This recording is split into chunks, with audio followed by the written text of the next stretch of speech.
Now, why do people mediate cases? The reason they mediate cases is because if you go to trial, there's going to be a winner or a loser, and you really don't know who that's going to be.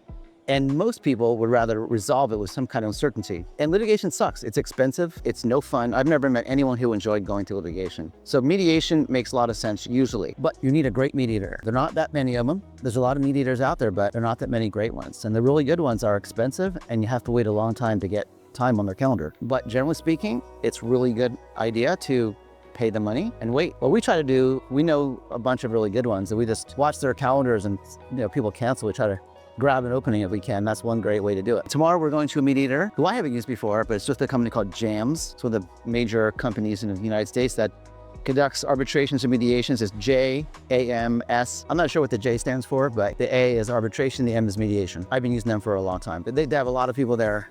Some of them are really good. So the way it works is you get there, and the mediator will usually meet with each side separately in their own room. Oftentimes the parties, there's a lot of animosity. They don't really want to see each other. Most mediators don't make the parties get together in a room. They used to do that. It used to be called a joint session, where they would have like the plaintiff make a statement and then the defendants make a statement, and it would just really get everybody mad at each other. And it's kind of counterproductive. So I think the better mediators lately have stopped doing that. They'll come into our room with the plaintiff usually, and they usually start with the plaintiff, and they want to talk to our client, see what they're like, kind of measure them, how they're going to be as a witness. And they've read the mediation brief we wrote, and we sent to them, to the mediator before. So the good mediators will really know the case, but they'll try to poke holes. Good mediators, their job is to poke holes at each side, because the plaintiffs will start really high, at a really high number, and the defendants will start at a low number. And by poking holes in each side's case, you can bring the plaintiff down by knocking or showing them reasons to be concerned about the case. And the defendants, they poke holes in their case, give them reason to be concerned that they have more exposure than they thought. And over the course of the day, it goes on for hours and hours. Slowly, a good mediator will bring the plaintiff down,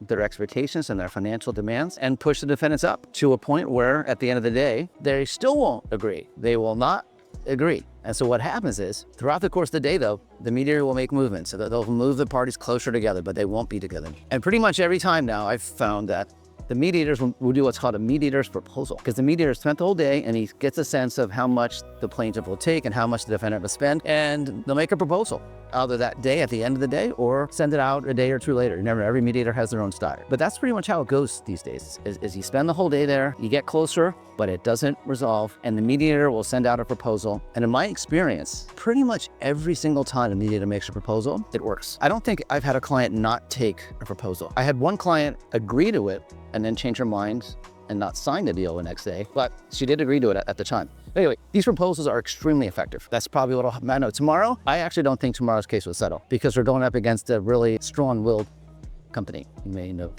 what I'm alluding to, but anyway, the company we're going to is a very large technology, social media firm, notoriously difficult to solve cases with, but we're gonna give it a shot. If we don't solve it, we believe in our client and our case, and we'll go to trial if we have to, but we're gonna give it a shot.